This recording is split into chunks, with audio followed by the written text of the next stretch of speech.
আসসালামু আলাইকুম, শুভ সকাল। সবাইকে স্বাগত জানাচ্ছি আমার দেশ লিড নিউজে। সঙ্গে আছি তামান্না মিনহাজ। আমাদের আজকের লিড নিউজের শিরোনাম, হাসিনার গণহত্যার রায়ের অপেক্ষায় জাতি। চলুন দর্শক, জেনে নেওয়া যাক লিড নিউজটির বিস্তারিত। জুলাই গণ অভ্যুত্থানের সময় সংঘটিত মানবতা বিরোধী অপরাধের ঘটনায় ক্ষমতাচ্যুত প্রধানমন্ত্রী শেখ হাসিনা সহ ৩ আসামির বিরুদ্ধে করা মামলার রায় আজ সোমবার ঘোষণা করা হচ্ছে। বহুল প্রত্যাশিত হাসিনার গণহত্যার রায়ে অপেক্ষায় রয়েছে গোটা জাতি। রায় শোনার জন্য বাংলাদেশ সহ বিশ্ববাসীর নজর আন্তর্জাতিক অপরাধ ট্রাইব্যুনালের দিকে। গণহত্যার দায়ে সরকারের সর্বোচ্চ পদধারী ব্যক্তির বিরুদ্ধে আন্তর্জাতিক অপরাধ ট্রাইব্যুনালে বাংলাদেশের ইতিহাসে এটিই হবে প্রথম বিচারের রায়। আন্তর্জাতিক অপরাধ ট্রাইব্যুনাল একের বিচারপতি মোহাম্মদ গোলাম মোর্তজা মজুমদারের নেতৃত্বাধীন ৩ সদস্যের ট্রাইব্যুনাল রায় ঘোষণা করবে। এই ট্রাইব্যুনালের অপর সদস্যরা হলেন বিচারপতি মোহাম্মদ শফিউল আলম মাহমুদ এবং অবসরপ্রাপ্ত জেলা ও দায়রা জজ মোহাম্মদ মহিতুল হক এনাম চৌধুরী। রেজিস্ট্রার অফিস জানিয়েছে, আজ ট্রাইব্যুনাল ১ সকাল ১১টায় বসবে। জুলাই গণ অভ্যুত্থানের পর পুনর্গঠিত ট্রাইব্যুনালে এটি হবে সর্বপ্রথম রায়। মানবতা বিরোধী এ মামলায় হাসিনা সহ আসামিদের সর্বোচ্চ শাস্তি দাবি করেছে প্রসিকিউশন। হাসিনার মামলার রায় বাংলাদেশ টেলিভিশন সহ বেসরকারি টেলিভিশনগুলোতে সরাসরি সম্প্রচারিত হবে। এছাড়া রাজধানীর মোড়ে মোড়ে বড় পর্দায় বিচার কার্যক্রম দেখানো হবে। হাসিনা ছাড়াও এই মামলার অপর ২ আসামি হচ্ছেন সাবেক স্বরাষ্ট্রমন্ত্রী আসাদুজ্জামান খান কামাল এবং সাবেক আইজিপি চৌধুরী আবদুল্লাহ আল মামুন। শেখ হাসিনা ও আসাদুজ্জামান খান পালিয়ে বর্তমানে ভারতের আশ্রয়ে রয়েছেন। মামলায় গ্রেপ্তার হওয়া একমাত্র আসামি চৌধুরী আবদুল্লাহ আল মামুন রাজসাক্ষী হয়েছেন। তিনি অ্যাপ্রুভার রাজসাক্ষী নামে পরিচিত হিসেবে জবানবন্দি দিয়েছেন এবং নিজের বিরুদ্ধে আনা অভিযোগ স্বীকার করেছেন। গণহত্যার নির্দেশদাতা হিসেবে হাসিনা ও আসাদুজ্জামান খান কামালের কি সাজা হতে পারে তা নিয়ে সাধারণ মানুষ থেকে আন্তর্জাতিক মহলে ব্যাপক কৌতূহল তৈরি হয়েছে। পাশাপাশি এদিন আসামি থেকে রাজসাক্ষী হওয়া সাবেক আইজিপির পরিণতিও জানা যাবে। এদিকে হাসিনার গণহত্যার রায়কে কেন্দ্র করে আইন শৃঙ্খলা বাহিনী সতর্ক অবস্থায় রয়েছে। রাজধানী সহ দেশের বিভিন্ন স্থানের গুরুত্বপূর্ণ পয়েন্টগুলোতে আইন শৃঙ্খলা বাহিনীর অতিরিক্ত সদস্য মোতায়েন করা হয়েছে। সেই সঙ্গে সাদা পোশাকে দায়িত্ব পালন করছেন গোয়েন্দা সংস্থার সদস্যরাও। এর পাশাপাশি মাঠে সেনাবাহিনী দায়িত্ব পালন করছে। ঢাকা, গোপালগঞ্জ, মাদারীপুর ও ফরিদপুরে বর্ডার গার্ড বাংলাদেশ বিজিবি মোতায়েন করা হয়েছে। সুপ্রিম কোর্টের পক্ষ থেকে ট্রাইব্যুনাল এলাকায় সেনা মোতায়েনের জন্য সেনা সদরে চিঠি দেওয়া হয়েছে। নিষিদ্ধ ঘোষিত আওয়ামী লীগের কথিত লকডাউন ও শাটডাউনের নামে গাড়িতে অগ্নিসংযোগ, ককটেল বিস্ফোরণ সহ নাশকতা প্রতিরোধে নিরাপত্তা জোরদার করা হয়েছে। রায় ঘোষণাকে কেন্দ্র করে বিএনপি, জামায়াত ইসলামী, এনসিপি সহ জুলাইয়ের পক্ষের দলগুলোর নেতাকর্মীরা সতর্ক অবস্থানে রয়েছেন।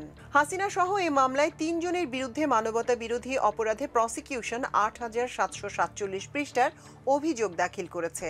এর মধ্যে তথ্যসূত্র ২০১৮ পৃষ্ঠা, জব্দ তালিকা ও দালিলিক প্রমাণাদি ৪০০৫ পৃষ্ঠার এবং শহীদদের তালিকার বিবরণ ২৭২৪ পৃষ্ঠার।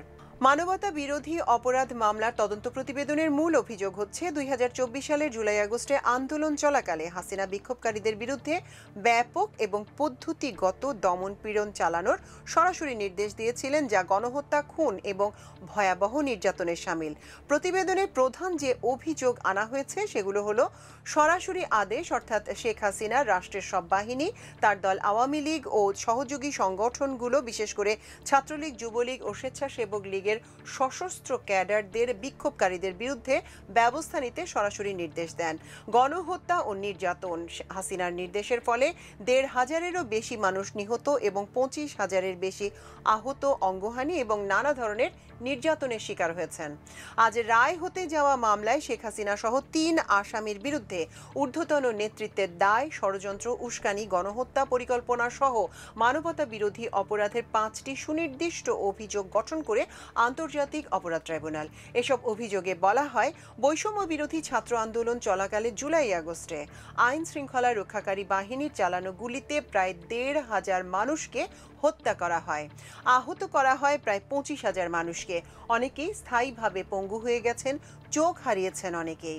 তাদের বিরুদ্ধে আনা প্রথম অভিযোগে বলা হয়েছে 2024 সালের 14 জুলাই সংবাদ সম্মেলনে হাসিনা ব্যাপক উস্কানিমূলক বক্তব্য দেন। ওই বক্তব্যে তিনি বৈষম্য বিরোধী ছাত্র আন্দোলনের ন্যায্য দাবিতে ডাকা আন্দোলনকারীদের রাজাকারের বাচ্চা, রাজাকারের নাতিপুতি বলে উল্লেখ করেন। এর পরিপ্রেক্ষিতে আসাদুজ্জামান খান কামাল ও চৌধুরী আবদুল্লাহ আল মামুন সহ তৎকালীন সরকারের অন্যান্য ঊর্ধ্বতন কর্তৃপক্ষের প্ররোচনা, সহায়তা ও সম্পৃক্ততায় আইন শৃঙ্খলা বাহিনীর সদস্য ও সশস্ত্র আওয়ামী সন্ত্রাসীরা ব্যাপক মাত্রায় ও পদ্ধতিগতভাবে নিরীহ নিরস্ত্র ছাত্র জনতার উপর আক্রমণ করে তাদের হতাহত করে। দ্বিতীয় অভিযোগটি হলো হাসিনা হেলিকপ্টার, ড্রোন ও প্রাণঘাতী অস্ত্র ব্যবহারের মাধ্যমে আন্দোলনকারীদের হত্যা করে নির্মূলের নির্দেশ দিয়েছেন, যেটি বাস্তবায়ন করেছে সাবেক স্বরাষ্ট্রমন্ত্রী আসাদুজ্জামান খান কামাল এবং পুলিশের সাবেক মহাপরিদর্শক চৌধুরী আবদুল্লাহ আল মামুন। রংপুরের বেগম রোকেয়া বিশ্ববিদ্যালয়ের মেধাবী শিক্ষার্থী আবু সাইদ হত্যার ঘটনায় তৃতীয় অভিযোগটি আনা হয়। 4 নম্বর অভিযোগ হলো আসামিদের নির্দেশে 5 আগস্ট রাজধানী চাংখারপুল এলাকায় আইন শৃঙ্খলা বাহিনী কর্তৃক আন্দোলনকারী 6 জনকে গুলি করে হত্যা করা।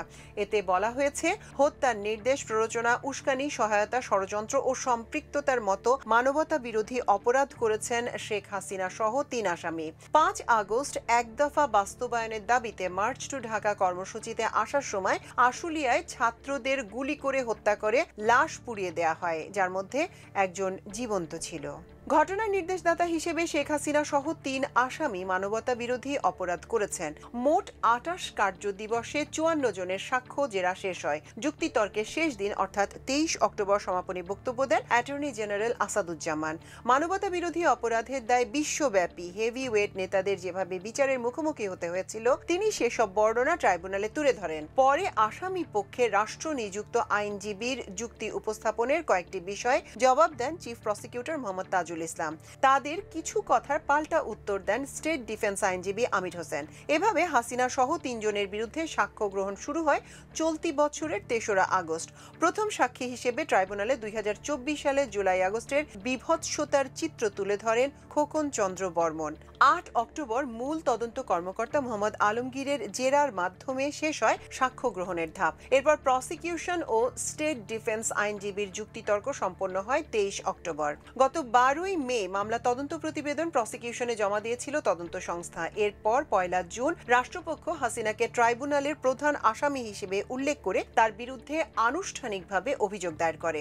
পরে 10 জুলাই অভিযোগ গঠন করে বিচার শুরুর আদেশ দেয় আন্তর্জাতিক অপরাধ ট্রাইব্যুনাল।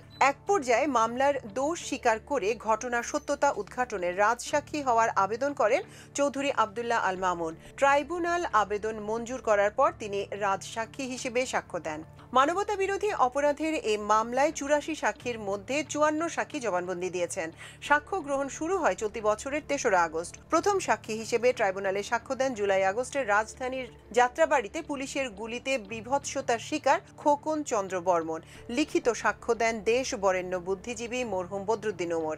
এছাড়া তারকা সাক্ষী হিসেবে জবানবন্দি দিয়েছেন আমার দেশের সম্পাদক মাহমুদুর রহমান ও এনসিপির আহ্বায়ক নাহিদ ইসলাম। 8 অক্টোবর মামলার মূল তদন্ত কর্মকর্তা মোহাম্মদ আলমগীরের জবানবন্দির মাধ্যমে শেষ হয় সাক্ষ্য গ্রহণের ধাপ। এরপর প্রসিকিউশন ও স্টেট ডিফেন্স আইনজীবীর যুক্তিতর্ক সম্পন্ন হয় 23 অক্টোবর। এরপর থেকেই মূলত রায়ের জন্য প্রস্তুতি নেওয়া শুরু হয়। আজ এই রায় ঘোষণা করা হবে বলে গত 13ই নভেম্বর ট্রাইব্যুনালের চেয়ারম্যান বিচারপতি মোহাম্মদ গোলাম মুর্তজা মজুমদার ঘোষণা করেন। মানবতা বিরোধী এই মামলায় হাসিনা সহ আসামিদের সর্বোচ্চ শাস্তি দাবি করেছে প্রসিকিউশন। তবে ফুল ডিক্লোজার করায় রাজসাক্ষী চৌধুরী আবদুল্লাহ আল মামুনের বিষয়টি ট্রাইব্যুনালের বিবেচনার উপর ছেড়ে দিয়েছেন তারা। চিফ প্রসিকিউটর মোহাম্মদ তাজুল ইসলাম বলেছেন, ভবিষ্যতে দৃষ্টান্ত হয়ে থাকবে এমন একটি রায় প্রত্যাশা করেন তারা। শেখ হাসিনা সহ আসামিদের সর্বোচ্চ সাজা নিশ্চিতে ট্রাইব্যুনালে সব ধরনের প্রমাণাদি দাখিল করা হয়েছে। চিফ প্রসিকিউটর বলেন, আমরা দীর্ঘ একটি যাত্রা শেষ করে এখন চূড়ান্ত পর্বে উপনীত হয়েছি। এই বিচার প্রক্রিয়া আমরা যেভাবে করে এসেছি সেটা ট্রান্সপারেন্ট ছিল। এখানে অকাট্য ও শক্তিশালী সাক্ষ্য প্রমাণ তুলে ধরা হয়েছে। জাতির সামনে এই বিচার হয়েছে, আইনজীবী নিয়োগ দেওয়া হয়েছে, বিশ্বের সামনে ক্রিস্টাল ক্লিয়ার উপস্থাপন করা হয়েছে।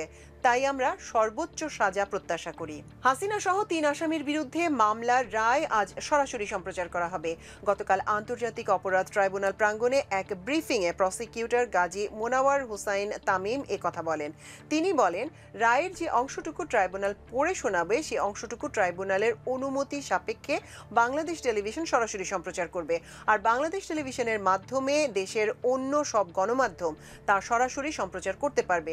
এছাড়া রয়টার্স, বিটিভি থেকে সরাসরি সম্প্রচার করবে বলে আমরা জানতে পেরেছি। তিনি জানান, ঢাকার বিভিন্ন স্থানে বড় পর্দা লাগিয়ে রায় ঘোষণা দেখানো হবে।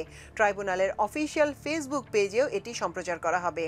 হাসিনা নারী হিসেবে রায়ের ক্ষেত্রে কোনো অনুকম্পা পাবেন না বলে মনে করেন প্রসিকিউটর গাজী মোনাওয়ার। গতকাল তিনি বলেন, সিআরপিসি আইন অনুযায়ী জামিনের ক্ষেত্রে নারী, অসুস্থ ব্যক্তি ও কিশোরদের বিশেষ সুবিধা রয়েছে।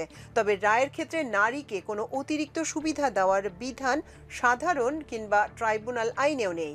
অর্থাৎ আসামি নারী নাকি পুরুষ তা বিবেচ্য নয়, বরং তিনি কি অপরাধ করেছেন এর ভিত্তিতেই শাস্তি নির্ধারণ হবে। আর অভিযোগ প্রমাণিত না হলে আসামি খালাস পাবেন। তিনি বলেন, এ মামলায় আনা 5টি অভিযোগই সন্দেহাতীতভাবে প্রমাণ করতে সক্ষম হয়েছে প্রসিকিউশন।